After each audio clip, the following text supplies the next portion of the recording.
Hello, everybody, and welcome to From This Point Forward, a comedy Buffalo Sabres podcast.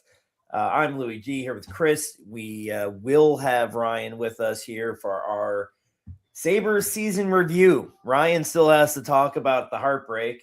Chris and I had that opportunity. Ryan will get that floor. We'll go over the last year of Sabres hockey and this podcast. It's going to be a lot of fun. Glad you're with us. Let's go.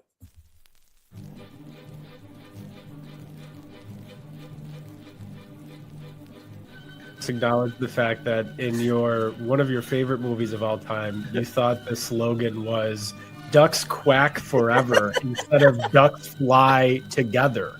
No, it's You also bad. think they live in wells. It's the whole theme of the movie, Lou. But he had the duck call. They go quack.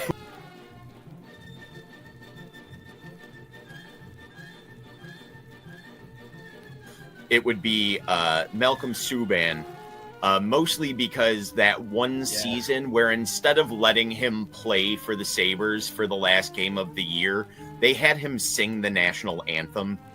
And it was a real, like, you're under contract, the season is over.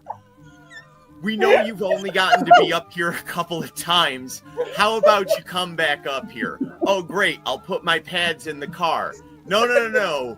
You won't need them. Just make sure you warm up the pipes when you're driving down the 90.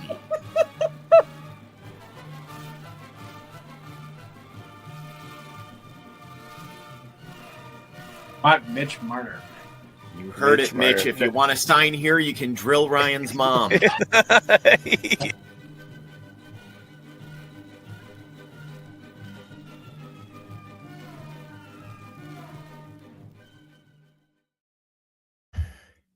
Chris, what's up, dude? Hey, what's going on, Lou? I don't think we're gonna have our Habs fans in here tonight. They're probably already getting rowdy over the border. I'm interested to see if they might pop in during an intermission or something. My daughter already, I have her. She said, "Who are we rooting for now that the Sabres are in?" I said, "I think I'm going to root for the Canadians." And as soon as they scored the first goal, she screamed, "Yay, we scored!" And that didn't feel good. That did not feel as well as I wasn't screaming that they scored. But Ryan's going to join us here. We are going to start by, I made a little video, Chris, showing my editing skills, made a video of all Did you of our make best it moments. or did Grok? Grok did not make it. I don't know how to use AI. Everybody's saying the only reason why I got a 4.0 in college this semester was because I used AI, and I don't even know. I'm not even smart enough to use AI. So no, I'm not. I'm a boomer. But no, I put this together. It's about 30 minutes. So you guys, you could, if you don't want to watch but they're funny clips from the year. If you don't want to watch it, you could come back in a half hour and watch the show. But they're some of our best clips. I had to cut out like 4 hours, Chris. That's how funny and how great we've been all year to get it down to 30. But we're going to do a little year in review here. I hope you guys enjoy. Chris and I, and hopefully Ryan will be back here soon. Enjoy the show.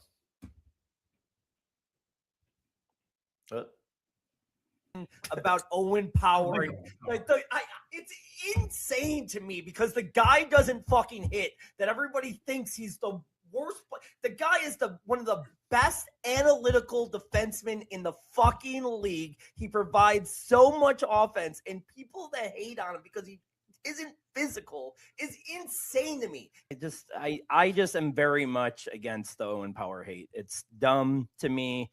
Instead of like in the NFL, they have stop hate the end zones. Louis wants to get stop Owen Power hate and like in the I want it right across center ice.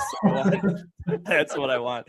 You and the rest is listen to what happened with me. I'm one in the offseason, talking about how bad this team's going to be. I predict a 2-3 start. We start 2-3, and then I'm somehow sniffing copium or hopium over here. I don't know how that happened.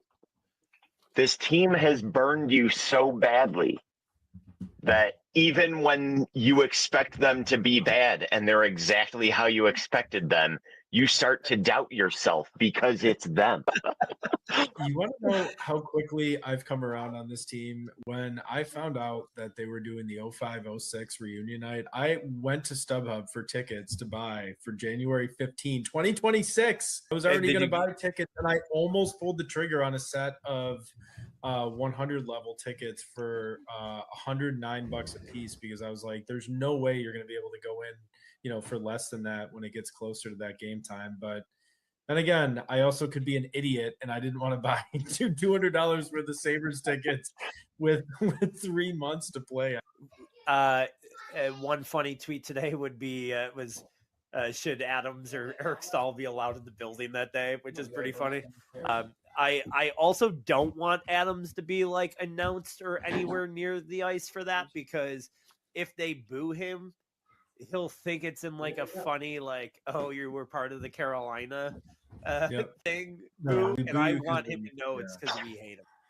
I want him to know that it's because he's horrible. So I don't want them to be part of that at all. I want them to announce something really good that Kevin Adams has done, like is like a humanitarian, and then we can still boo him just to let him know how much we still hate him.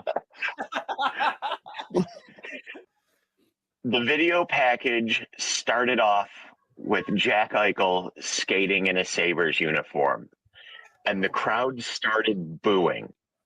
And after about 15 seconds, Jack Eichel was then sitting in Roswell Park with a young child. The crowd kept booing. You could announce that Kevin Adams has cured all diseases, and they will boo him. I will say too that there is a part of me though that slightly regrets or feels like we missed out on that number 1 overall pick being Power versus like the Matthews year or the Jack Hughes year. It's like why couldn't we get one of those first overall picks, right? It's like it's still not the same, right? We're hoping and praying and he's looking good, but I still don't think it's like first overall pick caliber, unfortunately. Can I throw a hot take out? Because I love him.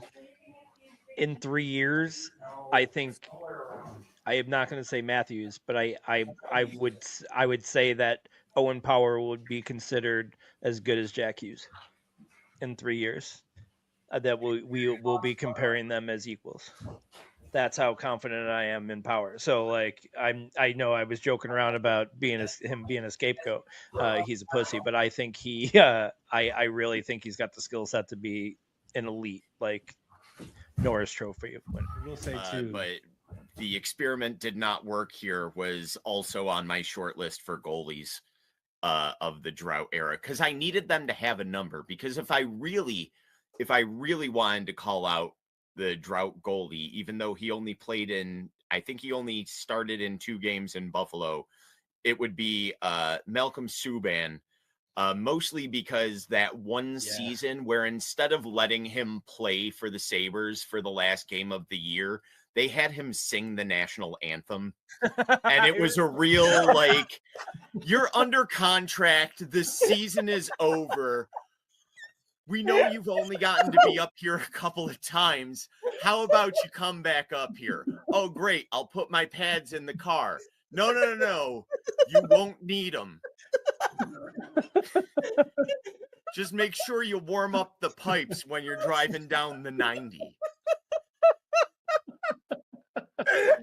So good. If he just had like 4 more games, that would have been it. That's the answer.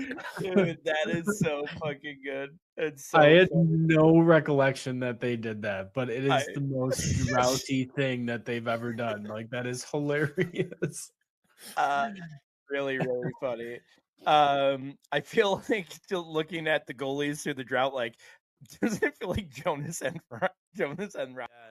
But a hotel in Clearwater, Florida, and I was walking by this ice cream shop that was in the hotel, and I kind of just did that like side glance, you kind of look to the side and you keep walking, and I did the cartoon thing where I just kind of stopped in my tracks, took a step back, and went like that, and it was Hulk Hogan. Was just getting some ice cream with this thing. So I like ran upstairs and I was like, Mama, give me something. Hulk Hogan's downstairs. And she was like, here, she gave me like the hotel pad. I still have it. It's the Holiday Inn hotel pad. I ran down and he wasn't in the ice cream shop anymore. I ran outside. And the only reason why I got his autograph is because the first time he tried to start his car, it wouldn't start. He had like this old ass like beater out. I don't know if it was because it was like a cool ride that he liked to ride, or if it's because he didn't want to be noticed or whatever. But the first time he tried to turn the car over, it wouldn't turn over, so I had a few extra seconds. Mr. Hogan, and he scribbled on a Holiday Inn notepad, and I'll have that forever. It's still on my mom's. Picturing him trying to start his car like it's a horror movie. As you run up. Come on, brother. Come on, turn over. Don't let this little smelly Hulkamaniac get to my ride.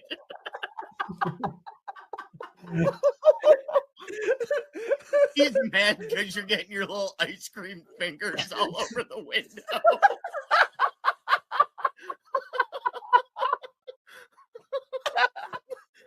Oh my god. Oh man, that is so good. Oh, I gotta collect myself. That is so funny. Say they'll sign Patrick Kane. I don't think he's going to want to come here, but they'll give him the key to the city that they originally gave to T.O. They'll get it back from him and give it to Patrick Kane. Chris, one thing the Sabres are going to do in the next 7 days. We're only at the TO phase of the Sabres drought. This sucks. Okay. We're going to find out that all the money they've been saving, not spending to the salary cap, Terry Pagula is used to build a cloning device, and we're going to get a bunch of Gretzkys to fill our top 6 situation. No, they're going to sign Tyson Kozak for $2 million. I don't know what it's going to be something like that. It's going to be something along those lines of like, here's a guy we like. Don't you like friendship too? I was with a date the other day at the game, and I said, "You want some hockey trivia?" And she's like, "I won't know this." I go, "Can you name the 2001 St. Joe's JV MVP?" Yeah, that's me. I got a hat that says it. That's what I won. That was my award. I don't even think they gave me a trophy. I think they gave me a hat that said MVP. I don't think I have an actual trophy that said MVP. And then they kicked me out of the school 3 months later. So I guess they don't respect their stars at St. Joe's. It was a hat that just said MVP, but it was for the movie Most Valuable Primate. We tag him when we post this podcast. He will watch it. He will watch it. He is incredibly online.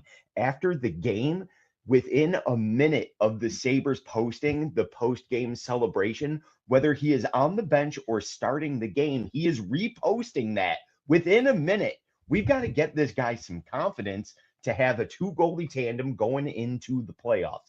That's what I want to see. We got to get UPL, get him busy in the crease, get him busy in the sheets, get his head straight, and we're going to go on a magnetic run. I don't want I know a little bit of that's bit. We tag him. Can I just say, I feel like Stanley missed his calling. He literally looks like he should be in like a 1960s like Dracula like film or something. Like he's like in a black and white, like he would be perfect as Herman Munster or whatever. Absolutely, he is. Yeah, he is definitely a monster. Or what's the dude's name from Adam's Family? Lurch. He can be a Lurch for Lurch. sure. Yeah, dude. Lurch is perfect. Dude, if His, he's not his Lurch for post hockey Halloween- plans are to work on the Haunted Mansion ride as the butler who greets you. He protected him like a fucking child in a terrorist situation. It was like he was like on top of him like there was an active shooter on the ice. I was like, dude, that's awesome. Whatever.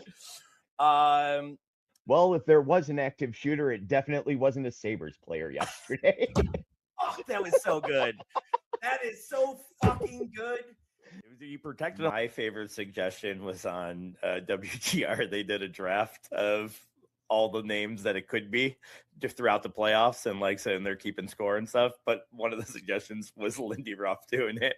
And I just imagine him doing it and then like crawling through the crowd to get back to the bench. Just like, like going seat to seat, like row to row, just doing the leg around people. People have to stand up and move back as Lindy's going through the row. Excuse me. Excuse me, I gotta get back to the bench. He's pointing. Thanks, guys. He's pointing to the bench the whole time, like people don't know where he's heading. He's gotta go over there. So funny. Thoughts here. I gotta go back to the well. And literally, when I say well, I mean a well filled with ducks. Ducks quack forever or whatever, right? Listen, Luis Mendoza is going to be on this team because you can't teach speed. You can teach how to stop, and they did that one time. and I'm going to say that we can keep teaching them to do it a lot more. Acknowledge the fact that in one of your favorite movies of all time, you thought the slogan was "Ducks quack forever" instead of "Ducks fly together." No, So it's You also bad. think they live in wells. That close. It's the whole theme of the movie, Lou. But he had the duck call. They go quack quack quack, but it's called the flying V. De Saunier, I think. I think I added a little bit. I added a little bit, a little flair on there. I think it's De Saunier. It's spelled Desnoyers. So De Saunier. Oh You have said it I 5 promise different you, ways. No, it's De Saunier. I'm telling you, I'm gonna call his mom on the next podcast. it's 100% not that. You are. I got something. Got something here. Number 10 in the 2025 top 20 rankings. Caleb, and I'm not even going to pretend that I know how to pronounce that last name. Celine has had recent success in the league, and I would imagine most of what's going on right now is just injury. But yeah, that's got to be the worst. I'd be unfollowing too. It's like looking at like still following your ex-girlfriend and she's dating somebody within like 2 weeks. That's exactly what that's at. I'd be unfollowing. I'm totally fine with it. I do hate that he cowered under pressure and went back and followed him. He probably found that he had to delete Instagram from his phone though right after. But he's still on the team, so I don't get it. It's not like it can't even call it an ex-girlfriend situation. He's still on the team. Yeah, this is, but he's been broken up with. I mean, listen, he's on the roster. The writing's on the wall. He's still living in the house, but they're sleeping in different rooms. That is 100%. I am in a hotel. This is a real cuck chair by the bed situation for old Kesselring. That's funny. I'd be unfollowing too. It's like looking at like still following your ex-girlfriend and she's dating somebody within like 2 weeks. That's exactly what that's at. I'd be unfollowing. I'm totally fine with it. What is Tabernacle? Can we talk about this? Why are these people coming in saying Tabernacle? Is this because I said we're learning French curse words? This was your bit. This was my bit. We are going to do something. So thank you for that. Okay. Thank you. He said that. So what is, can you put in the chat, what does tabernak mean? And am I saying it anywhere close to right? Fuck or holy shit. I think that's what it's supposed to mean. Am I right? How would you say it in French? I don't even. I'm gonna do like a Jamaican accent, trying to do a French accent, just like fuck.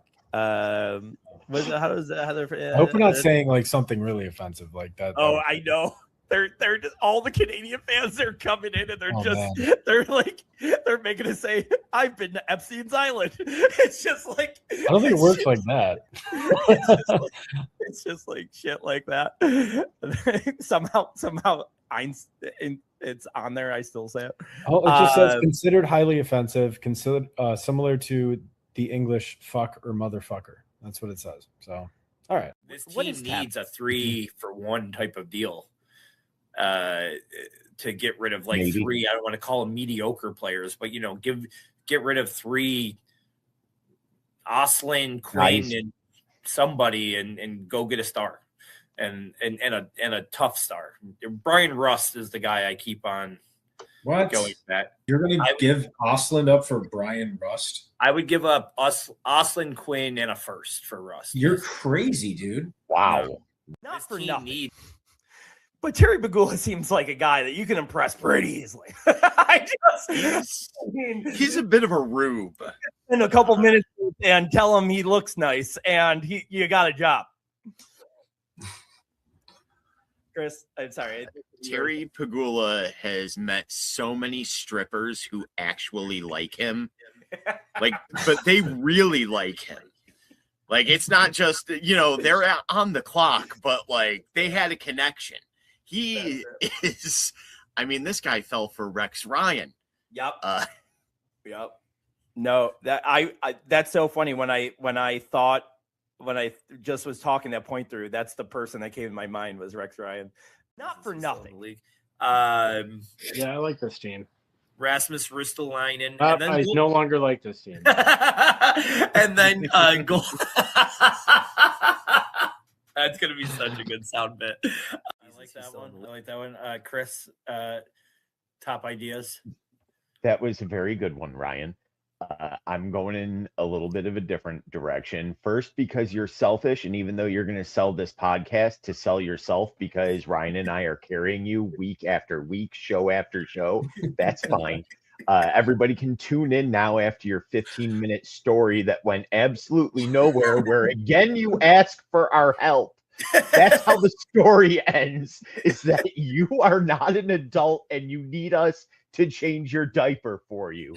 So if you want recognition for yourself, I would ask for every game that you are there, whether you have half seasons or a full season, you take over the dancing portion for the Earl of Bud. DJ Rancan can play the Dougie, and you get to do the Dougie on the railing. Okay, that one's for you.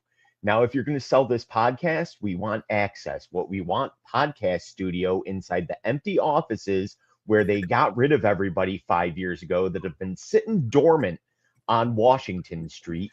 Give us one of those offices. We put a podcast studio in there. Mason Geertsen, fourth mic, we take over his contract. That's the Mason Geertsen thing is real. Let's go to. I know I will start with you this one, Ryan, because I know that you have this one queued up. The Fuck This Guy award, and it's the guy that you've said too much. Fuck this guy, Rye. I feel like you may have said it 100 times on this podcast, so we will just let you go ahead and name Peyton Krebs. This is not a weekly segment. It's just a one-time thing here, but I'm going to just say, fuck Peyton Krebs, all right? So I'll give him that. But just more times than not, he frustrates the hell out of me. I feel like he's ineffective out there. He's stat padding with empty net goals just to piss me off, I feel like it's so visceral with Ryan with the Peyton Krebs thing. They win a few games. Bryson, because he can't play more than 6 minutes a night. And he should not hope. I need to believe that will be the last time we see Jacob Bryson playing hockey in a Sabres uniform this year, I hope. The whole aftermath was McKinnon looking at the stuffed animal. That kid is so, dude, he looked at the stuffed animal and looks at the guy and goes, like, he was so mad that he was getting handed a stuffed animal after that. I mean, that is the most. Can we just talk about how that is? You have No, to sit I there. love it. Come on. You have like a Macaulay Culkin style Sunday order.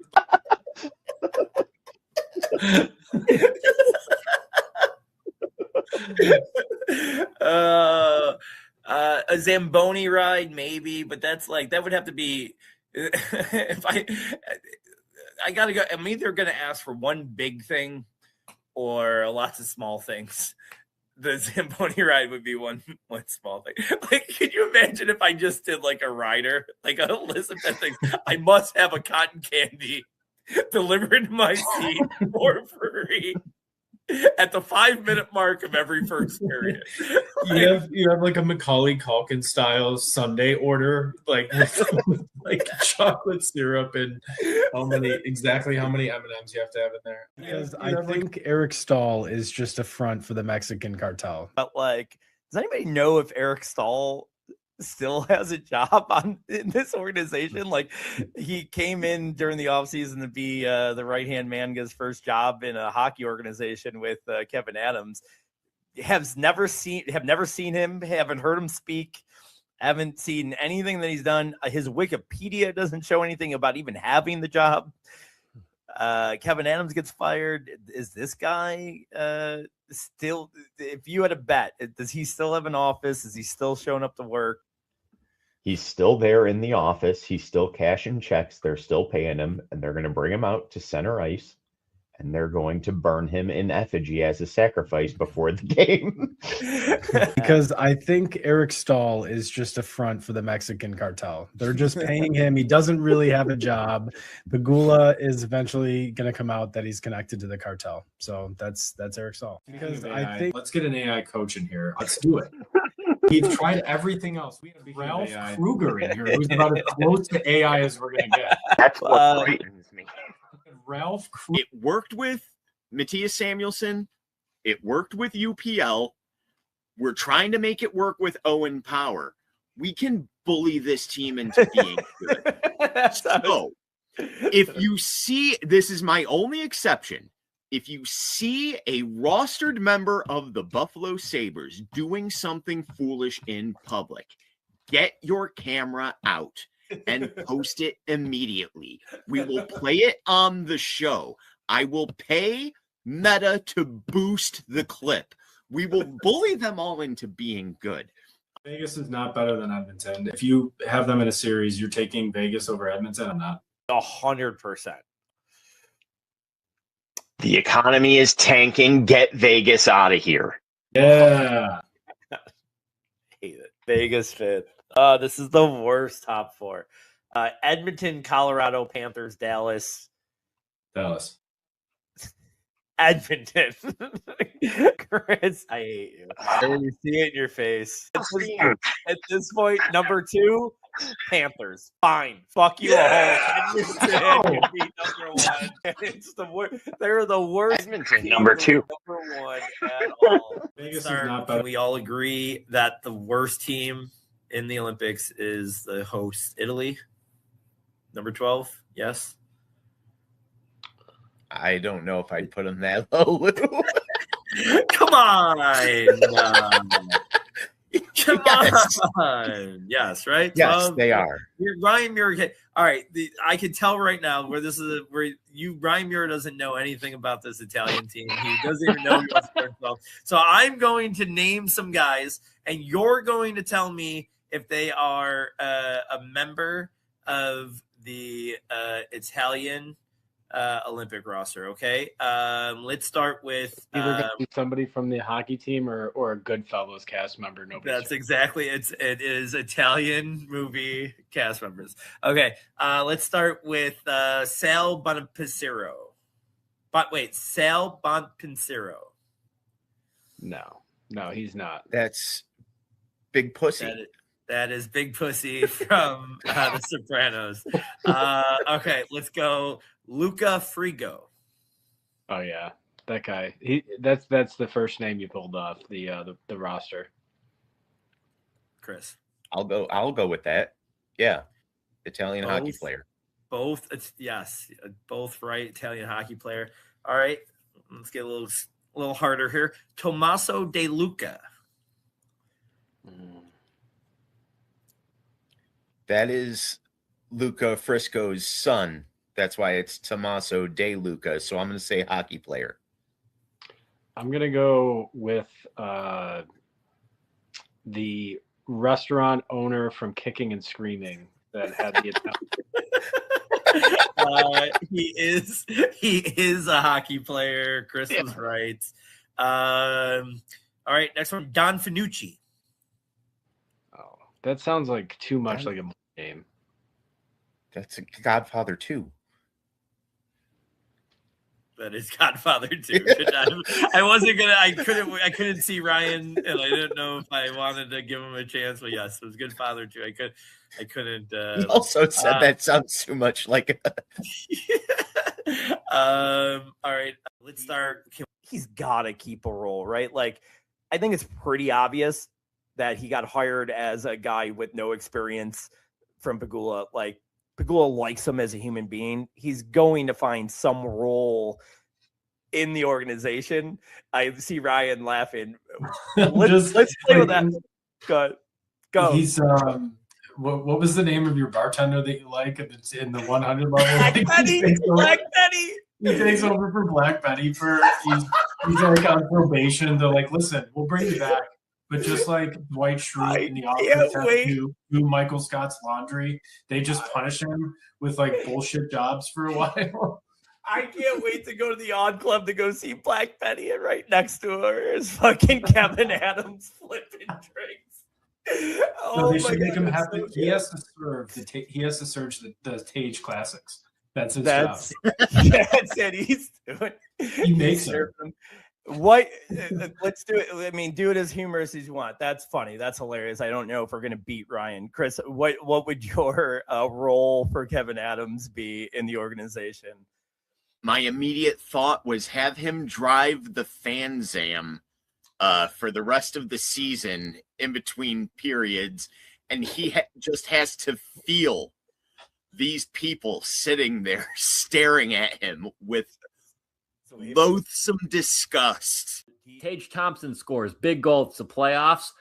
Holla back, girl. We all know that their goal song sucks. What's their goal song right now? Oh, it does. Like Start My Heart. Yeah, bad. No one likes that.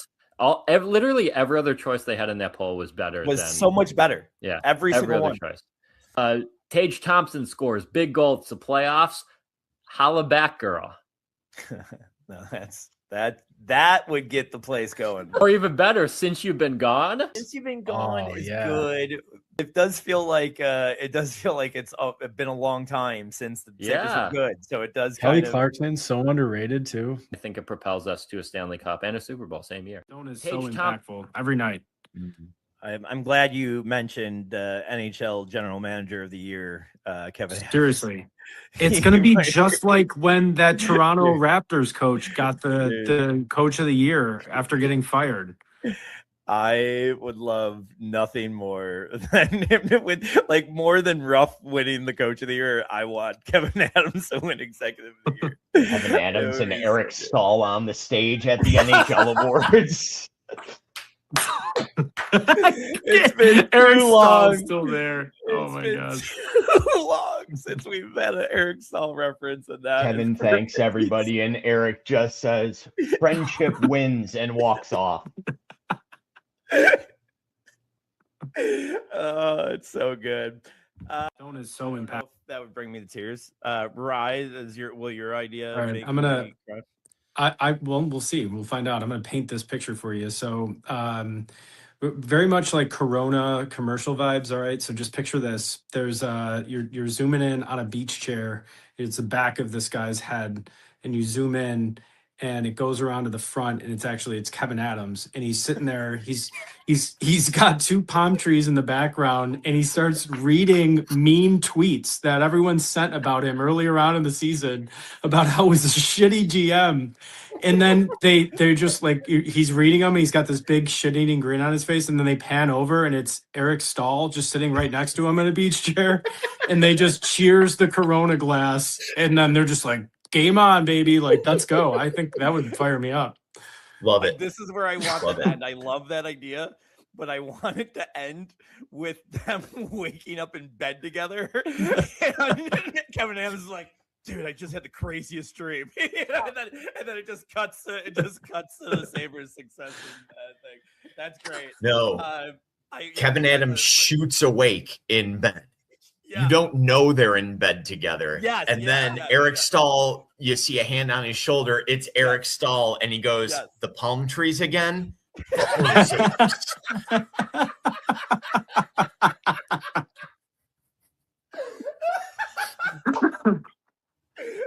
so great. So good.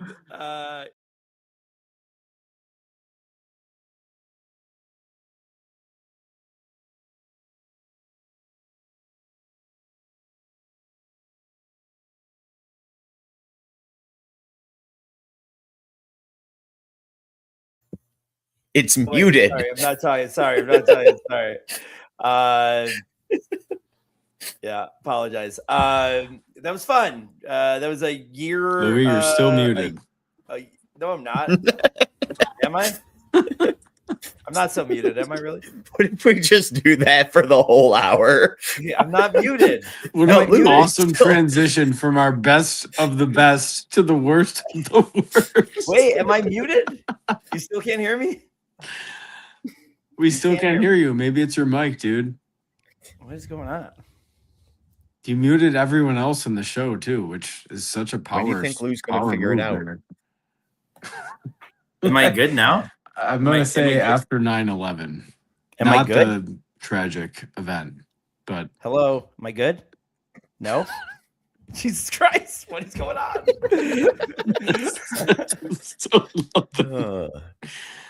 So while we're waiting for Lou this to long, figure this out, I'm not- Ryan, how about this Canadians? Listen, I'm not watching. Listen, the hockey's off. Hockey's over for me. I'm done. You know, I'm. Are you kidding me? You guys are still watching hockey? It doesn't exist in my world anymore. I'm done with it. It's over. Well, Still this nothing. is the Sorry, last Lou. episode ever. Amazing. What the hell is going on with Lou now? Well, now I can see that it's muted. Hey, Chris, did I lose you? What about too? now? Anything? Yeah, I can hear. I was messing with you. I could hear you the whole time. I think it's Ryan's connection. Are you serious? You could hear me the whole time? Yeah. Oh, you're so dumb. Ryan, were you fucking with me too? Wait, is the problem my speaker the whole time? Nobody can. Everyone, you guys can hear me. I can't hear anything else. I heard you both, and I was struggling. What Jesus happened? Christ. What's going on? We're losing listeners as we speak. The hour. Oh, he's gone now. Okay, It's at hand. that's great. That was a fun little review. Any things that you forgot about or refreshed through the video? I remembered a lot. I did make just some quick notes. I was happy for the amount of Kevin Adams appearances in the tribute video. There was a lot. You of know, Kevin it was Adams. nice to see old friends. Big lack of Mason Geertsen, especially in the first 15 minutes. This is a Mason Geertsen podcast, and we did not represent that very well in the highlights. Well, the Brian Rust clip, I noticed that you used the edited clip that didn't show you making your foolish statement in your foolish glasses, because you can't take the heat. And that's about it. Otherwise, the Brian good Rust job. take was in there though. I didn't keep it out. I seriously considered it because and it's on TikTok still. You can go see it. You can still call me names. You can still make fun of my glasses. It was not a great take. We all know that. But yes, I put it in there because all the takes were in there. Geertsen not left, but remember I DM'd him to be on the podcast and he ignored it. So you know what?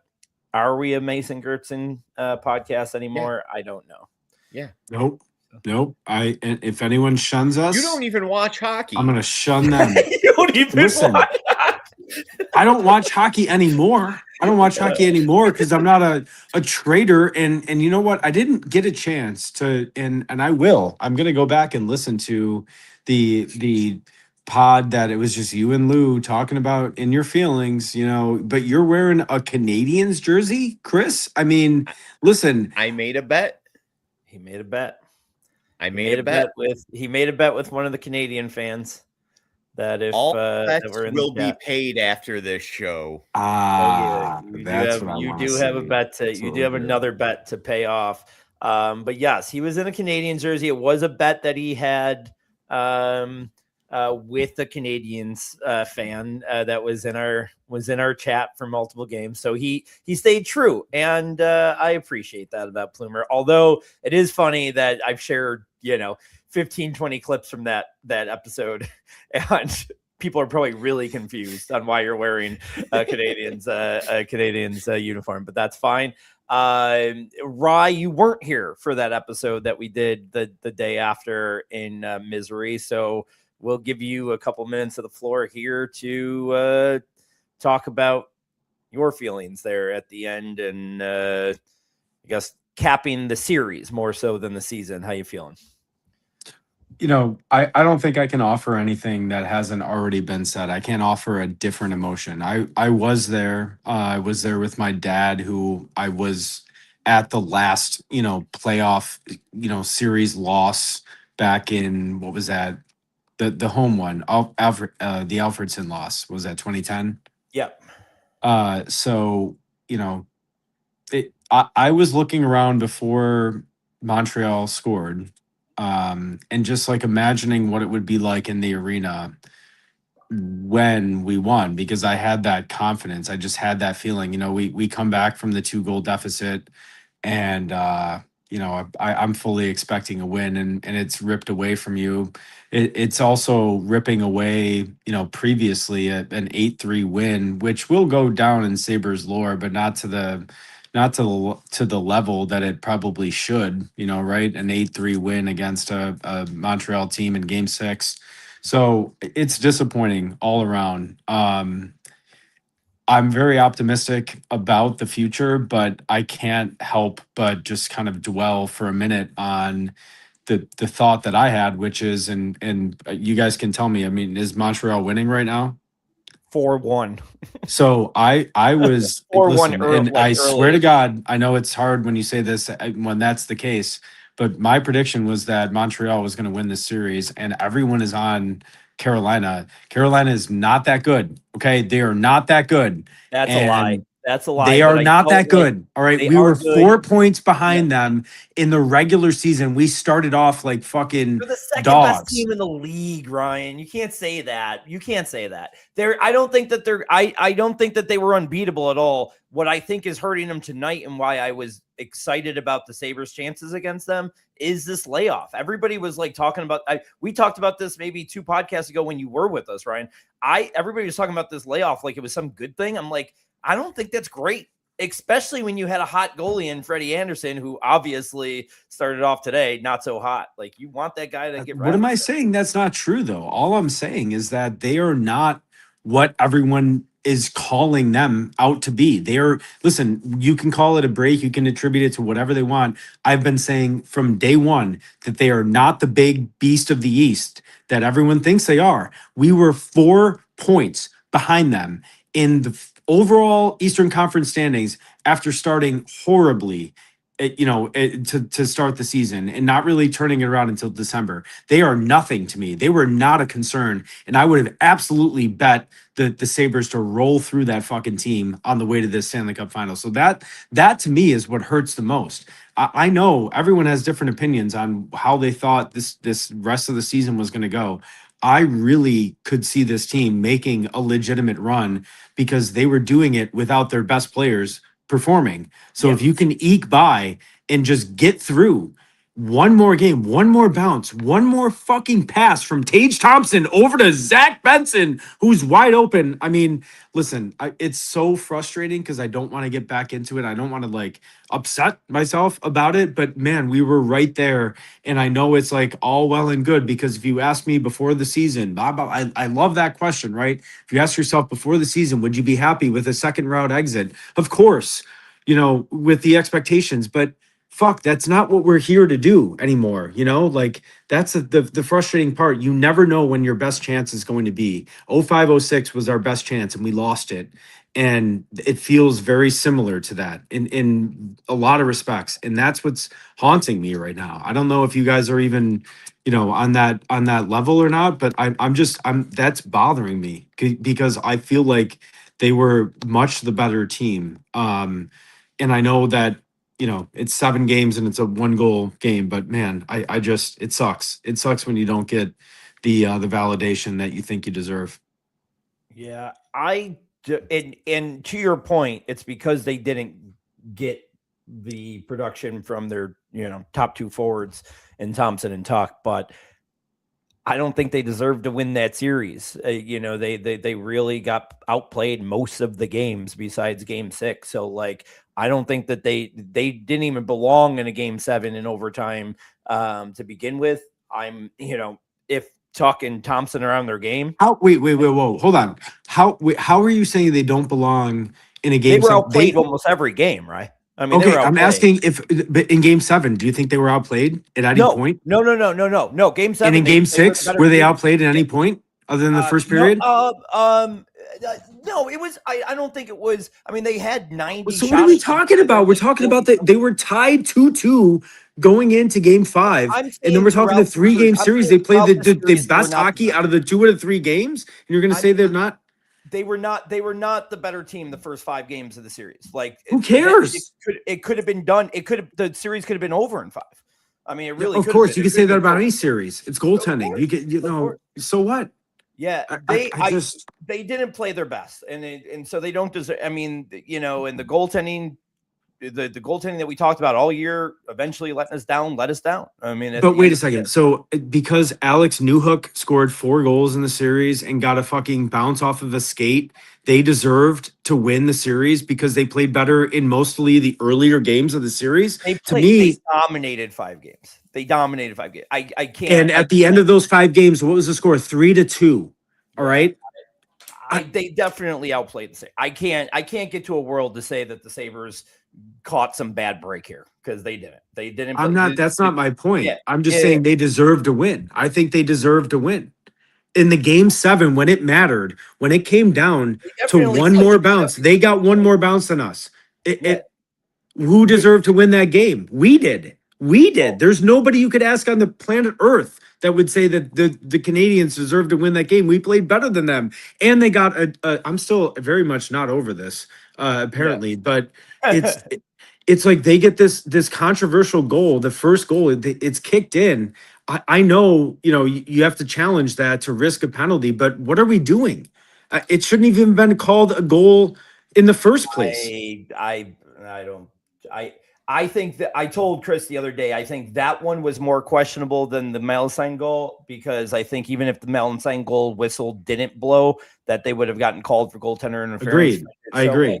I don't think that I wasn't as mad about that. Looking back at being there, watching that go in, we're like, what the hell? Like, that was loose the whole time. Me and Chris talked about loose the whole time. But then seeing the Greenway thing later, I'm like, all right, I'm not so mad about that. I was more mad about the first Montreal goal. I don't think they're overturning that. I just don't think they're overturning that. How? He's kicking it in with his skate. He's not using that skate to even stop. That's the thing. It's not like he's using that to like. He has his foot up. I'm never trusting the NHL in that situation. Of course. I do agree with you that it was at minimum 50-50. And if the call on the ice was that he kicked it, it would have been that. But because it was what they did call it, it was going to stay that way. So, those things happen and whatever. I'm more mad at, and we talked about this last episode, it's just Tuck was invisible. Besides, he did have that clear cut thing, but I mean, just there's this guy that's just like supposed to be a leader, and I like what he did after the season, and didn't, he said, I'm not blaming injuries or whatever. Yeah, we're all banged up this time of year, but he didn't take a high road. I love Tuck, and honestly, for the right number, I'm not one of these guys just because he played bad this series. Like, I don't care what the number is, get him out of here.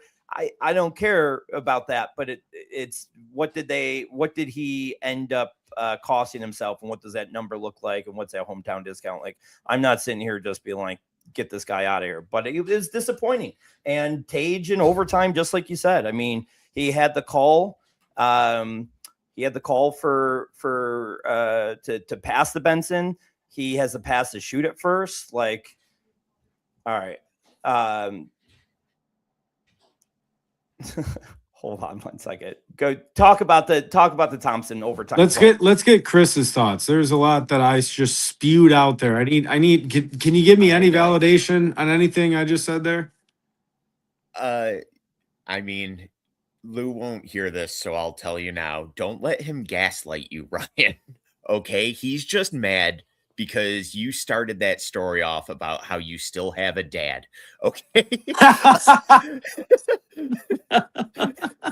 So he's upset. He's gaslighting you a little bit because he's changed his tune somewhat. I wouldn't. They were outplayed for 5 games. I don't agree with. In portions of 5 games, they were outplayed for. I don't think they got outplayed in game 1. I don't think they got outplayed most of the second half of game 4. They got themselves in a hole. They worked themselves out of it. They got a little bit of puck luck. Just because puck luck happens doesn't mean you don't deserve to win. Puck luck happens to good teams all the time. Game 3 and game 5, they got absolutely hammered. Didn't they start up early game 5 though too? Game 5 they started up early. They were great for 10 minutes, and then the wheels fell off. And game 2 was them falling for there's so much open ice. These guys, they just let us skate, and they tried to play the tough guy thing. And I feel like that one was a Lindy out-coached moment, even more so than an outplayed, because that's a moment where you got to tell your guys to reel it in. No, like, they were right there. And I don't mind the anger from you. I will say, going into that game, I wasn't nervous or anxious. I didn't even really get upset at the end. It was more just bummed out. It was just kind of an in it thing. I'm just curious, if you would have joined us the day after the game, do you think the anger would be as strong, or is it because you got to sit on it a little bit? No, it was there yesterday too. Okay. Yeah, for me, it hasn't like grown over the course of dwelling on it. I think that it's, well, I might actually take back my answer on that now. I think the more that I think about it, yeah, I don't think I'm being fair to myself. Yeah, I think it probably does. The more you spend time thinking about it, you run through the scenarios, right? I've been thinking about just the little things that could have been different. Like, the scrum in front, somehow it finds a way to get under a Dobish's pad, or Thompson's unnecessary 3, toe drags to the front of the net. He finds a way to sneak it in like he's done a million times before. I mean, they had the better chances in that overtime period. It feels like they should be here.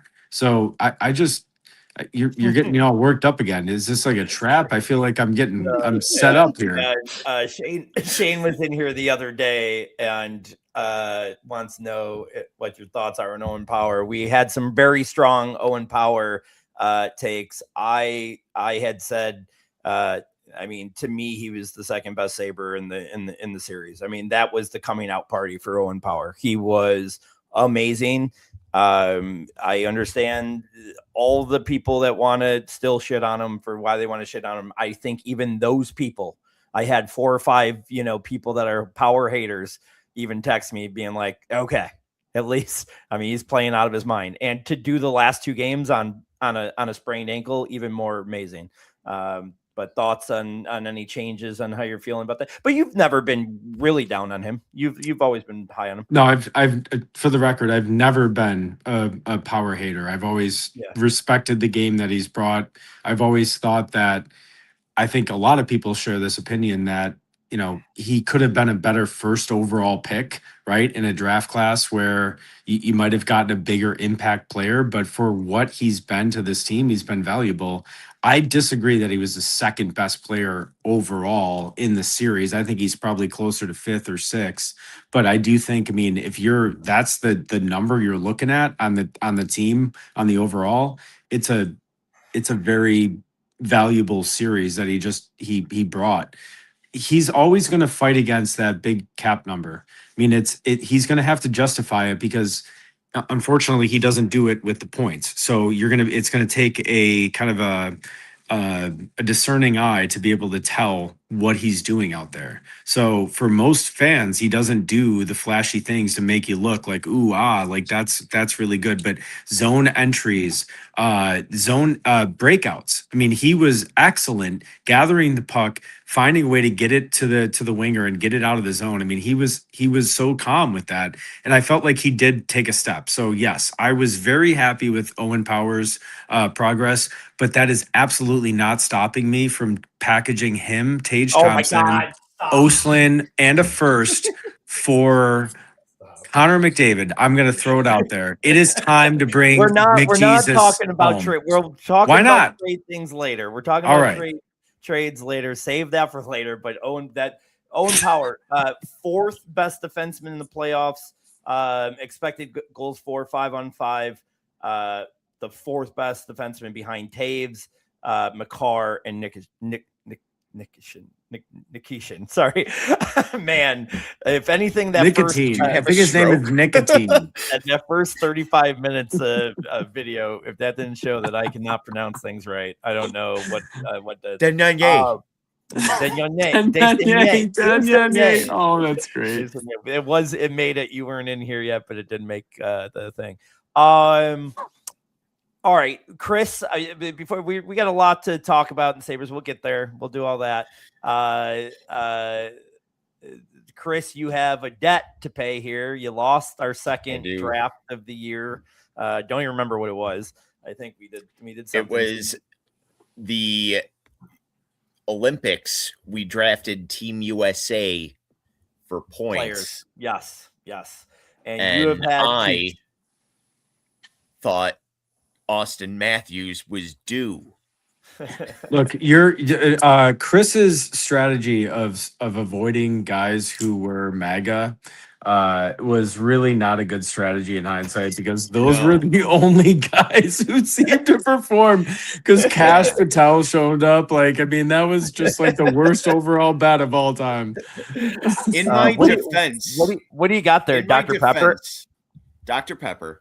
In my defense, I thought that their racism would distract them from playing good in a foreign country. That's on me, okay? That's my fault. That is. I love how Lou asks, "What do you got there?" And Dr. Pepper. It couldn't be more obvious that that's a Dr. I Pepper couldn't can. it is a pretty obvious can, but I couldn't read it. We're gonna have to put hashtag ad on this. I was trying to sneak the sponsorship in. Oh yeah. Oh yeah, we're gonna have to. Now we have to split this nickel return. Dude, you're not, man. This is worse than you relapsing on beer, I think. So that's a lot of soda. I don't know if I can do this. I can't wait to find out.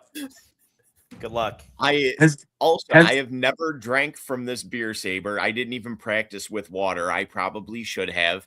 I have now decreased its resale value by about 75% by filling it with this, because the soda is probably eating away at the plastic right now. Mm-hmm. Just wait till it gets to your stomach lining. Well,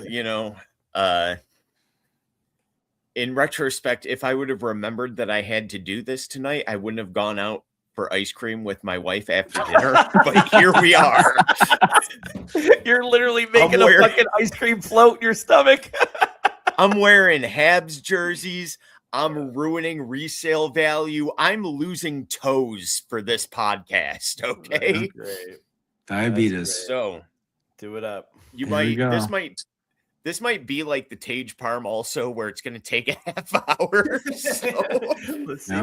Let's try to chug first. See how long you go. I guarantee, and we don't know the rosters offhand, but I guarantee Chris drafted Jake Gensel, that fucking dog. He did nothing in the Olympics. I feel like you may have, but no, I did not. I would never have drafted I did. that guy. Okay. Yep. You did. I knew it. Yeah, that's tough. He should have left it open for a while, like when you were sick. Oh yeah, and your mom would let you or would try to decarbonate the ginger ale, like that would help your stomach at all. What the hell was the point of that? Does anyone know if that actually worked? I don't know. I love watching him right now. Oh man, you got through it. That was really good. That was terrible. I also regret showering before doing this podcast because now I'm covered in sticky soda. That's incredible. You think he makes it through the entire rest of the podcast without letting out a burp? I don't know. Oh, I'm burping right now, dude. That's why I'm covering my mouth. I was burping after that first chug. He couldn't handle it. Lou is just out of here. His daughter might have heard the podcast in the house and said, "Do we have Dr. Pepper?" and gone to the fridge. Well, that we did it. I still think it would have been easier for you just to have one beer and not relapse totally. But no, it wouldn't. You would have been have a problem. You would have been like me right now. Just instead of going to 10 with your kid, you'd be like, I got to go to the fridge. You bust out another one. I have 7 of them. And I'd be, who's good team for this team? Me and Ryan are talking. You're back here. You're Frank the Tanking in the background, just doing 7 beer savers full of. Listen, if we get a Discord and we get enough subscribers that throw like little tokens at us, we'll do it. We'll make Chris do it. We'll get him to do it. All right, let's get into a little bit of Sabres talk here as we've strayed away with our anger and bets to be owed and reviews. Let's talk about the Sabres season a little bit. I told you guys a little bit to come up with your favorite moments of the year. What comes to your mind when I ask favorite moments? I'm going to go Plumer first. It is a little bit of recency bias, but the absolute favorite moment was Boston series game 1, the Tage TNT, everybody standing up, doing the oi, oi, oi. It was organic, not something like they play TNT in there, but they never did that on the loop and everybody start chanting and all of that. Not a forced moment. In the most pivotal game in this city in 20 years for hockey. Like, that meant a lot to everybody. The comeback, everybody cheering. What a night. Yep, for sure. Rye? So I'm going to go with something off the board here a little bit. I think actually, it would resonate with most Sabres fans, but the moment that it set in for me that this was a real season was the New Year's Eve game against the Stars. Dude, one of my top list here. And I know, like, of course, I could go to any of the games that, we went to, the Montreal game 1 or, any of the other games where it's like it's meaningful playoff hockey. But to me, the moment that I actually it flipped a switch in me. It was like, all right, this is not just like a pretend like maybe this is a thing. This is like actually real. They beat one of the best teams in hockey and they looked really good doing it. That was so much fun.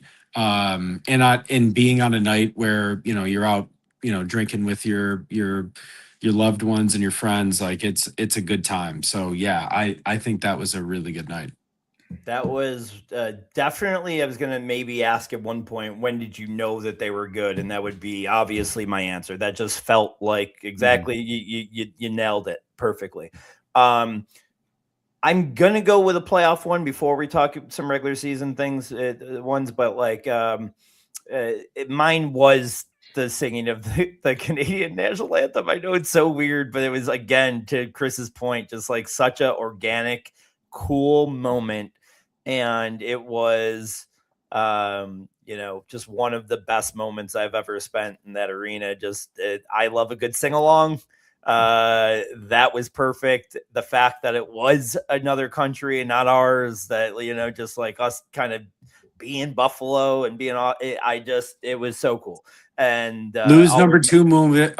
Lou's number two moment was the Wiggles live performing. I do like a good sing along. It was Wiggles live. No, that was good. You know, I think the obvious one, if I ask you regular season ones, has to be the Tampa Bay game, the 7-6 game. Oh, yeah. One of the best regular season games of all time. Missing anything that early West Coast trip when it first started turning, like when they fired Adams on the way back in, I think that was the comeback win against Edmonton, right? Like maybe the night before he gets fired. Your guys' number one ranked hockey team on this podcast that I didn't partake in came back and did that. And then, you know, I think that was a fun little, I remember staying up for those late night and watching that. And you know, I looking back for these episodes to put that video together for a year in review, I didn't realize how many times up until Adams got fired that we kept believing a little bit. They'd go on these like little 2-3 game runs and we'd be like, are they good? And then they lose 5 in a row and we'd be like, oh yeah, they suck. I forgot. And then they'd win 2 or 3 or they're dominant. And we're like, wait a second. And, you know, and I remember pushing to you guys on this podcast was just like, even when they're losing, it's not an effort thing. And that was really the biggest difference I loved about this team, is that total duds this year, I can name 5 maybe where they just didn't show up to the rink. And that's just not what we've been used to for the last decade and a half. Yeah, I mean, I think the effort point, the style of hockey, it did start to be evident this year, and I do think that there is something to be said about, you know, it taking time to implement systems, the coaching effect. You know, Lindy did a masterful job this year. I don't think it can be understated. The job he did with the players, the maturation of the players. Now, you can also look back in hindsight and say, well, you know, is it really necessary for Hellenius to have stayed down for the entire time? Like, do you think he could have helped us, you know, in the playoff push and even in the first series and not put ourselves in a rough spot to start against Montreal? Of course. But what if it was really good for him to get that AHL playoff experience, you know, and to get the confidence to go score goals against those teams and now do it against the big club? And now next year, the amount of momentum that he has going into it. I know they burned a year. I love that they did that. I know we talked about that briefly, but it's something I think is starting to gain traction. Is something I mentioned was you now get, you get an opportunity earlier to sign the guy. So there's been a less of an opportunity to show you what a study is. So if he actually is the guy, and I have no doubts he is now based on that performance, go sign him to an 8-year deal. Go sign him to the longest term deal you can. And you get the benefit of that because, yeah, you're paying, a higher cap hit at the start, but you've locked him up at presumably less than his market value for the prime years of his career. So, man, that's such a beauty piece in all of this for, hope for next year. I mean, him, Osland, Doan, Benson. I mean, you're looking at 4 core guys that aren't even, the highest paid guys on the team. That's a wonderful place to be in. I really like that point, and I don't think I've heard it. I don't know if I'd have to sit with it for a little bit to fully feel if I agree with it, but I do like that thought process on it a little bit different than what some are thinking about it. But again, I just like the risk. I just like it felt like such a Buffalo thing to like not want to take that risk because of money or like what, it's just what we never make that type of move. And I just really liked it. And he almost helped you cash that bet. Yeah. Like himself personally, he almost scored 2 goals that last game. I mean, you guys saw on the group text, for every game that he played, I bet that he would score 2 goals because I honestly saw it happening, and he almost did it all 3 of those games. So yeah, I mean, all right. Well, let's get to the part that you want to talk about, and we all know who you're going to start with, so we could just start with you. Let's do some crazy trade ideas. I think yours is gonna be the dumbest and most unrealistic. Because of who you want, and I know you're being a little funny with it. I don't see it, but I want to hear it. All right. What's your crazy trade take? First, let me correct the record. I'm not being funny with any of this. I'm being dead ass 100% balls serious. I don't know if that's even a term. I'm making it now. All right. I am not fucking around here at all. Number one, is Connor McDavid available? My answer to that question is yes. If you are Edmonton at this point, you are looking at 2 more years at best with Connor McDavid. Is there any chance? One, even better. Thank you. Thanks for making my point, Lou. You just helped me prove my point even stronger. You have 1 more year before he gets to unrestricted free agency. And in that time, he's basically telling you with his post-game comments at the end of the series last year, he's not resigning in Edmonton. He doesn't like what they've done around him. He is out. And where else would he make more sense to go right now than in his own backyard of Southern Ontario / Northern, Western New York? That's perfect. It's excellent. Bring him home for. Here's my deal. I'm not actually. I feel like this could work on the money scale, on everything else. All right.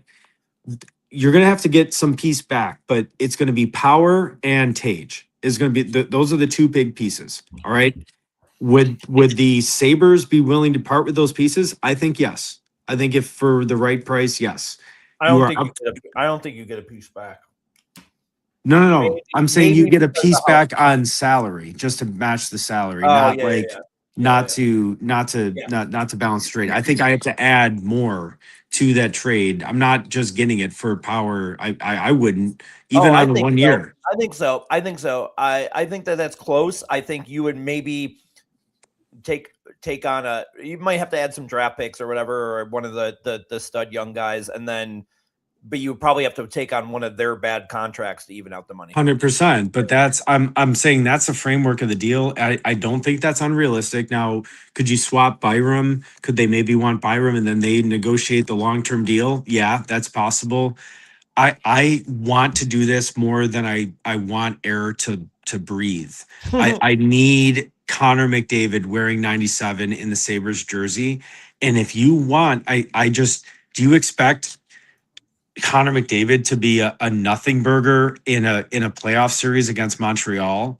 I wouldn't. I think that would make a difference. And I would definitely move a piece like Power, as great as he was, at a big 8.5 cap hit. That's a big cap hit. I'm willing to do that right now on a guaranteed piece. And McDavid is what, 28? He's got he's got 8 years at least left of prime production, like 6, of prime production. I mean, that he's a unicorn.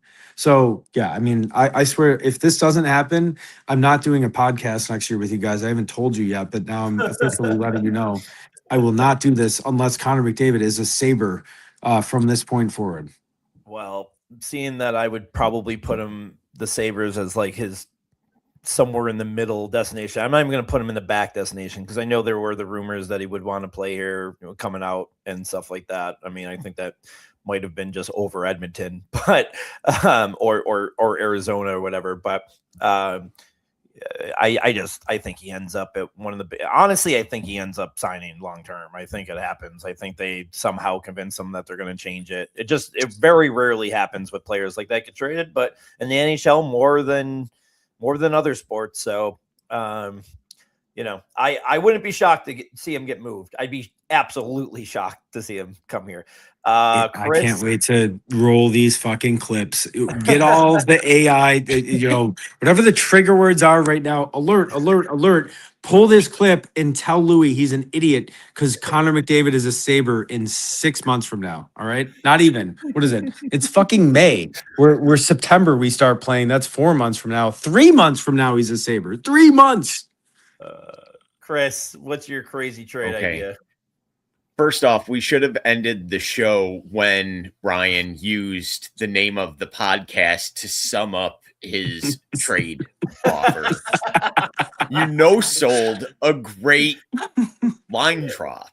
You're like, well, McDavid probably doesn't want to actually come here. What the fuck, dude? That is, I mean, you've been calling for him since the very beginning when it was a pie in the sky dream. And the thought that he may be a rental player at the trade deadline is crazy. Zero chance that goes down. Zero chance it happens at the deadline. It either happens at this offseason or there's a sign and trade or something, but there's zero chance that's not only that, but like who puts that type of, nobody could take that kind of salary. If it falls apart, there could be a team that's sneaking in with young guys because they're going to need new young guys, because I'm talking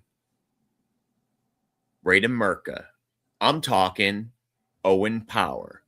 I'm talking a little sweetener of maybe my favorite trade bait and yours, Jack Quinn. And I'm getting Macklin Celebrini, baby. Let's have all young boys on this team. That is actually less likely than Connor McDavid, I think. I really do. Less likely than Connor I know. McDavid. It's supposed to be wildest trade ideas. Honestly, yeah, that is. I think that is 100%. But yes, the segment was crazy ideas. I do feel like that's crazier than the McDavid deal. So I'll be the realistic one, and I do think that they at least. I'll be the realistic one in a segment called "Crazy Trade Ideas." All right, hear me out. Oslin, a first, and Quinn for Brian Roston. Hear me out. A crazy deal. No, I do think that they circle back in on Thomas, and that does. I think that. Let's be again. I know you're saying you're serious, whatever, but a little realistic. I think he's probably the top tier of a guy that even is possible to get traded. I think Matthews might go this offseason. I'm not that I'm saying he would come to that would be a trade to the Sabres. I don't think they'd ever trade him in division and across the border, but I think. I think the Thomas deal, there's no way, we talked about this a couple episodes, there's no way in the world that Norris was what tripped that up. Like, that's the dumbest thing ever, to think that that bad contract is what they didn't want to get rid of. Like, Yarmo would have ran. Yarmo would have drove him to St. Louis. But I wonder what it was that tripped it up, because now you're probably talking a goalie, Merc, it probably has to be one of Oslin and or Hellenius. I would imagine that is one, and I don't know if that's so shitty. Like that's so crazy to say for Thomas, because I think Thomas is one of the best players in the world. But I'm like, I'm so over my trade idea for Oslin. I was like, I don't know if I want to trade either of those guys, but I mean, you got to give shit up to get it. Tage back to St. Louis for Thomas straight up. Would you do that straight up? I think I would in a heartbeat. Yes. I think most NHL GMs would do that. Yes, I would do it. I also think that, you're forgetting a very key piece of this pie, and I use the term pie in a very pejorative term. It's Colton Parayko here. I mean, his girlfriend, she's running a pizza shop still. I still cannot get over Colton Parayko choosing Pizza Girl over the Sabres. Have you guys gotten over that yet? Can you I know Louis, you defended him. You said, regardless, girlfriend, fiance, it doesn't matter. You're supporting Colton Parayko. But it wasn't so much that, it was just like you are asking a guy that's earned the right to be comfortable in his home, like whatever. I mean, things aren't as important. He's got his cup, like I don't know. I mean, I don't think I bet you because nobody thought that was unrealistic that the Sabres would be in the 7th game of the second round. So he's not sitting there fucking, oh man, I should have been there. Like he's probably he's eating his deep dish seasoned fucking oregano overpowered with oregano pizza. It's just sitting there as like, my God, why did I not just choose to go here? I don't know. I don't think I'll ever get over that. I think that was the dumbest decision on his part to not go for that package. And listen, I know we ended up with Stanley. Would have made a difference. I don't know. I mean, probably not. I don't think that was really the decision, or the reason that we lost the series was Stanley over somebody else. But I mean, man, that probably I don't know. I fuck Colton. I don't know if you saw I know you said you kind of tuned everything out, but it was reported that Stanley was dealing with a pretty serious injury. Did he eat a bat and did it give him rabies or something? Wednesday kicked him in the balls when she was mad at him. Yeah. All right. Well, let's go to talking about little next year here for a couple minutes. Is that I think the biggest telling thing that came out of the Ruff and Yarmo interviews is they sounded very, very comfortable running back the 3 goalies. I absolutely hate that. I just hate it. I don't hate the plan. I don't know if I do now. Like I'm talking myself out back and forth of it. It's just you have to be able to pick the right guy all the time when it matters. I don't care. It's a perfect system for the regular season, but Ruff, and I thought he did pretty well. I thought he did pretty well in the playoffs, being able to play that perfect. I think he almost played it perfectly the way he did throughout the playoffs. But man, they just both let him down at different times, and I don't know if I want to run that back. Thoughts, Rye? Well, I think that if you have 3 goalies and you want to get rid of one, you're going to say to everyone else that you have a really good plan with 3 goalies. I mean, no, that is not their plan. I think it is lip service. I don't believe a second of it. There is no way that they're going to go into next season with the way that this season ended, with the current triumvirate of, if you want to even call it that, of Colton Ellis on triumvirate. Oh, all right. Well, I know try means 3. So tricycle is 3 wheels. So I got it. I knew what it was. Something. It's a religious term, Lou. Okay. All right, triumvirate. All right. Well, that's where you lost me. Anyways, no, they're not going to do that. They're just saying that because they're going to move one of the guys. It's probably going to be Levi based on the early reporting. I know the local Rochester guy doesn't seem to think so, and maybe that's the case. He might have a better beat on the situation. I don't know, but one of the 3 guys. And I know the 3 doesn't even right now include Levi, who is kind of the odd man out. He's in Rochester, but it's going to be, I think they're going to upgrade that position somehow. And I don't know who it is yet. I don't think it's Hellebuck. I don't think it's like the main names. I don't even think it's Jesper Wallstedt, as much as I would love that. But I do think they're going to add to that position and not they're going to spend a lot of resources, I think, at that position this year. I do. Yeah. I don't know. Chris, how you feeling about that? Yeah, I believe that 6 weeks before free agency starts, you say that you like all of your players who are either under contract or you're trying to negotiate. Yeah. I don't think they're set in stone like, no, this worked so well in the regular season, we're going to run it back. I think that's a real Terry Pagula trusting everything read on that. I don't know what they're going to do. And the Levi question mark, throws some more interesting wrinkles there. I mean, they've got so many things to pare down on this roster. They need a shed cap. I mean, if they were truly committed to the 3 goalies, that means you're losing like 5 forwards from this group, not just fourth liners. Like it's a lot. What do you mean? I know. Why do you think that they're losing 5 forwards if they keep 3 goalies? I'm sorry, I don't understand that. There's 23 roster spots up until the trade deadline. Yeah. They have, if 3 goalies, they're down to 20. You want to keep the only person, well, I guess technically 13 and 7. The other ones haven't signed yet. But I'm just saying, like, they already need to pair things. I think them saying we're 1,000% committed to the 3 goalie rotation right now is silly to believe. Yeah, I just seem to, I don't know, maybe I agree with what both of you have said. I'm feel like I'm taking Yarmo pretty much at his word. I feel like he's a pretty straight shooter, and going back and listening to that, it sounded like they were pretty confident in it. Let's kind of do like some lightning round stuff. Alex Tuck, final answer. Chris Plumer.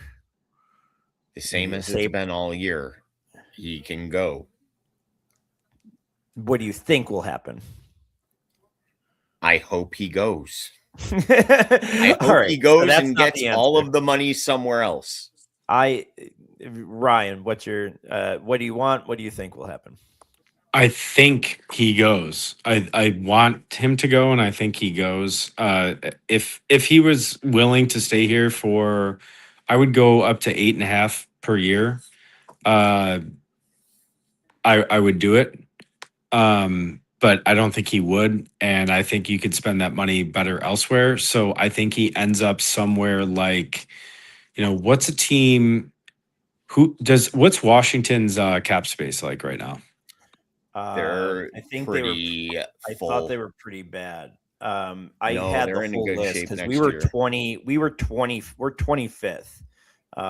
They have 36 million in cap space next season. All right, so Washington strikes me as a team that is not really good, but is on a really short leash that would make a decision like this to sign a player beyond, and they've not been rumored. Like, I wouldn't be surprised. It's like a team that we're not expecting. I think that would come out. Like, I don't think it's going to be a Winnipeg or like a team that's just going to throw, because I don't think Tuck is going to just take the highest number. I think he's going to be.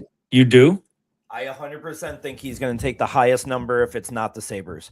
I do think that the Sabres will get a chance at a little bit of a discount, a hometown discount, him wanting to be here, him living here, obviously growing up here. I think if he says, I'm going to free agency, it has nothing to do with winning or anything like that. It's all money. right.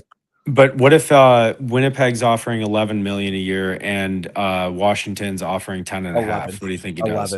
11. I don't think he takes. I don't think anyone goes to Winnipeg for $500,000 a year. I don't think anyone does that. Well, then you got to do taxes in Washington D.C. compared to taxes in Winnipeg. So like that's a big big difference. Yeah, but I too, don't think so. I think doesn't that also get factored in something? Isn't that different with the NHL? No. Is it? No, that was my whole argument about the Parayko thing, is that you're asking him to come to a team to pay. He was going to pay so much more in It was taxes. not about tax. He wasn't even thinking about taxes. He was thinking about pizza. That guy was thinking about pizza. I say, when all's said and done, if it gets done shorter than we expect. 5 for 9. 5 for 9.5 if it gets done. If it doesn't get done, I think he just go. I mean, we'll never know probably, but if it doesn't get done, I just don't think teams are going to look at like the second round and be like, oh, yep, value down. Like, he's still one of the best free agents, if not the top free agent. And he's going to get $11 to $12 million a year if he leaves here. And if that's the, he says that's what I need, obviously let him go. I do think that number's, going to be down a little bit. It did not sound like Yarmo was, I don't know. I didn't love his tone with that. He said that we talked and we said we wanted to be here. I don't know how realistic it is, especially if you don't move the Norris thing. Let's do a real fun game before we leave. Chris, we need to get Chris's thoughts on that. Oh, sorry, Chris. Sorry. Oh, well, I was just going to say Philadelphia. Oh, no, I asked Chris. Chris 38 million in. I know, but I just wanted to throw this out there. Philadelphia has 38 million in cap space and Pennsylvania taxes, and it's just as close to Syracuse as we are. Yeah. That's a good call. I like that better than Washington, actually. That is a really good call. Young team. And an up-and-coming team who could use a guy like him, for sure. It's a better guy like him. That's a great call. Briere, whatever you want to say about Briere's connection to the organization that he and he would know that Tuck is a good, character guy. That's important to him. Building a locker room. Great call, Chris. Yeah, those type of odds don't come out like they do for football. But if there was a market, I would say that that's a pretty high one for me. Like, just doing some thought about it the last couple of days. And in New York, we can't bet on that anyways because somebody knows the answer to that. Yeah, that's true. They all do. All right, real fun game. This is what the winner is going to do. Is the winner or the loser? Sorry, we always do losers here. Loser will do this through the new year. The Stars game was the turn of this year, so we're going to play a game where we're going to draft 5 players each, real quick, and whoever scores the most goals from October to the 31st, and it could be obviously any player. It's got to be for the Sabres. They don't have to be on the current roster for you to draft them. Mira's going to start with McDavid as his number 1 pick. Oh, listen, that's my 5th round pick. If you guys take it, lowest amount of goals at New Year's Eve has to go get whatever that first promotion dumb thing, beer saber, butter dish, whatever the dumb thing that they roll out after the new year. That person has to go and retrieve all of us that promo. Deal? No, I don't know. I mean, wait a second. Hold on. There's a lot of components there. And number 2, I saw on the video, or on the Jumbotron, they were showing, because they sold beer sabers at this last game. Yeah. For people who didn't spend it overpay the people walking around the sections. But they also sold out really quickly, so not many people got them. But there was this woman, she was holding up 6 of them that were folded in, weaved into this fucking basket weave. It looked like a crochet, all of beer sabers. And I was like, and they showed her on the Jumbotron. Everybody started booing her. And good, boo that woman. Fuck that woman. Don't buy 6 of beer sabers. What are you doing with 6 beer? You want to buy 2? You want to buy 3? You want to send it to somebody you know? All right, fine. No, you don't know 6 people who need a beer saber. I don't think so. Fuck you. I have a great beard Saber story. There was one when during like one of the intermissions, there was one that was like underneath the urinals, and everybody in the bathroom was like, "Who's gonna do it?" It's like one dude's like, "I know someone's gonna wait around till 5 minutes in the intermission and come back and grab it. No one wants to do it right now." But it had been pissed on. It was like underneath the urinals, and everybody was like, there was like 3 guys commenting like, "I know someone's coming back and getting that." It was not. And me. then Louis walked back in. No, it was not me. It was not me. All right, real quick, lightning style. Well, if we could talk about what the loser has to do next episode, but let's lightning round. Just pick the players going. We'll start Chris, to Ryan, me. We'll snake it. Quick 5 rounds. Chris, you can get the number 1 pick. Who's going to score the most goals for the Sabres from October to January 1st? From October to January. You know what? I'm going outside of the box here. Give me Consta Hellenius. Whoa, that is bad. All right, I like it though. You like doing, you like losing these challenges. You like doing them. You like ruining your life. Mira. Tage started slow this year. Tage Thompson. Tage started slow this year.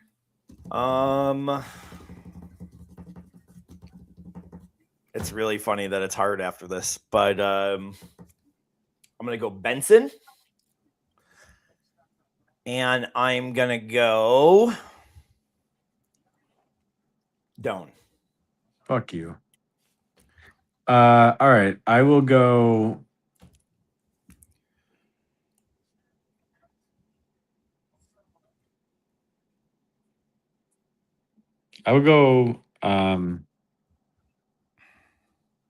Ostlund. Okay, that's good. That's a good one. It's a really good one. Chris for 2. Let's go Jack Quinn. Quinn's good. And let's take Rasmus Dahlin. Dahlin is good. Sniped. Back to you, Mira. What's up, Valesky? Oh, man. You missed me chug soda. You did more? There's somebody in the chat. Oh, no, somebody said hi in the chat. Oh, Valesky, what's up, dude? Glad you came in, but yeah, you missed the beer chug. Go back and watch. We also had a 45-minute video of all of our best hits for the year, so watch the episode if you're bored and want something to fall asleep to. Right, next pick. Yeah, I don't think there's any Sabres left to draft, but there are. We only picked. Yes, I know. 7, but sure.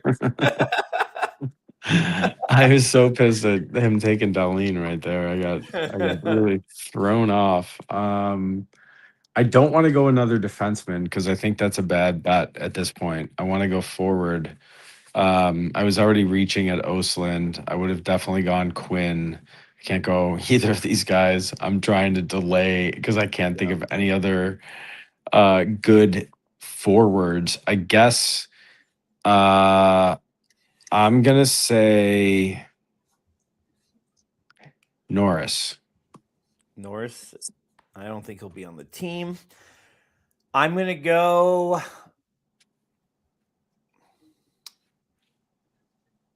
Byram.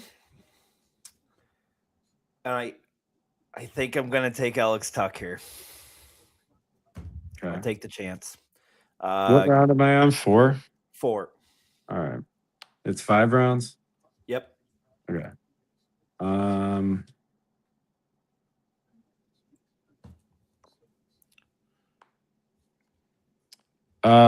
I'm going to say my next pick is Yuri Kulik. I'm going to say he surprises everyone. He's healthy and he comes back, and I'm losing this. So whatever promotion they have, I'm going to be there for that night, guys, and we're going to get 3 of them. Would you take Kulik? Yeah, thanks for listening so closely. Sorry, yeah. I was looking for my next pick, but Kulik is great there. If I could have gone back right now, I would have taken him, but he could be dead. I'll trade you Kulik for Byram. All right. Deal. I'm switching right now. I like that. Sounds good. Kulik, you get Byram. All right. I like that. Back to Chris for 2. Well, I was going to take Kulik Kulich? if you weren't paying attention. Yeah, maybe I But shouldn't you trade him. got That him. guy's hot. You got him. But you know what I'm going to do? This is my tribute to you, Ryan. I'm going No. to take Peyton Krebs. Oh, thank God. And with my final pick, No, don't do it. I'm going to take Please don't do it. future No, don't do it. Don't do I'm it. not Don't do gonna it. do that to you. I'm not going to do Oh that my to God. you. I was gonna cry. I was literally about to cry there. I was gonna be so upset. I wanted to see if I could get you fired up again like you were. You at the beginning did. of the Fuck, it show. worked. I'm still there. Mid-season form, boys. I'm still in it. That's great. You know what? Let's close it. Let's close it out with a guy I hope returns to the team, Beck Malenstein. Yeah. Yeah, nice I like pick. Beck. I like Beck there. All right, is it?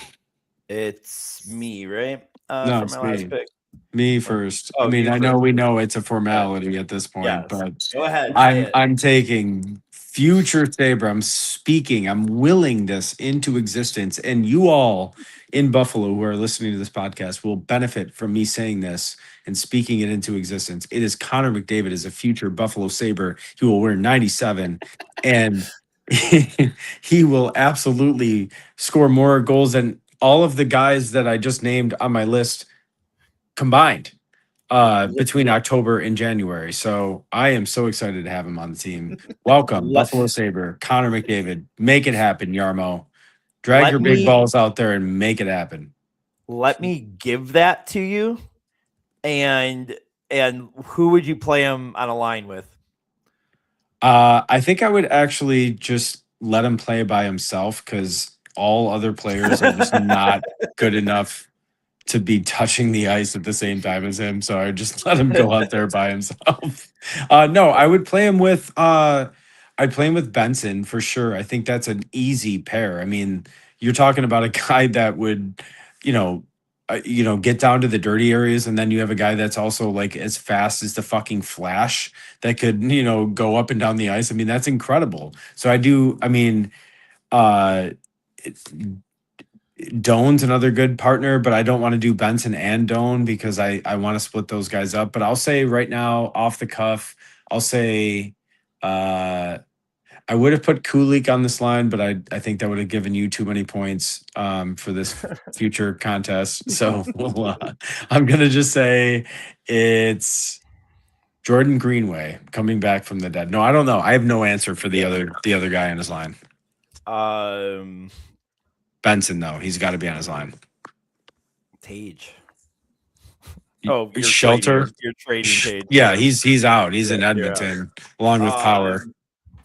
Power would be a pick here for me, but I mean, he just doesn't score goals. There's I really kind of want to say Kesserling, which is funny, but I have a feeling that he plays. I feel like he plays on this team next year, and it's like maybe what he used to be.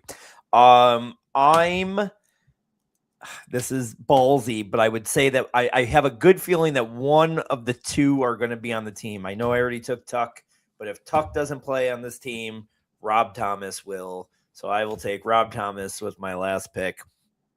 And the guitar player or the which I get both. That is one thing that we have to agree on. Then you gotta throw Kulik back in the pool then if you're getting two guys with one pick. No, that's not how it's working. McLeod not taken, but we're gonna wrap up here. But that do I also get Chuck Norris? Although he died, I think did he die? He's died. Fuck. Yeah, I would have gotten Chuck Norris though. You would have. I would have given it to you. No, it wasn't the same. Rob Thomas was the same person. You can't go from Josh Norris to Chuck Norris. That's not how it works. There's how many Thompsons there are in the world. I will. How many Tages are there in the world? That's a good trivia question. Any chance? No, not a lot. Any chance they get rid? Like McLeod is one of those guys that they possibly could move some space. I mean, he's not making a lot, $4 million, but I mean, they got to get some money. They got to give Greenway away with a pick for someone to take him. Norris with a pick, maybe for someone to take him. I don't know. I think Norris could be very similar to like the Cousins trade, just the other way around, where maybe we get a guy that's just angry and unhappy and not working out somewhere that's making a little bit less money. Maybe that happens. I just don't see it. I just don't see anybody else taking on this contract after we've gotten kind of bamboozled by it. But I will say this. I want to stick up for Norris real quick as we wrap up.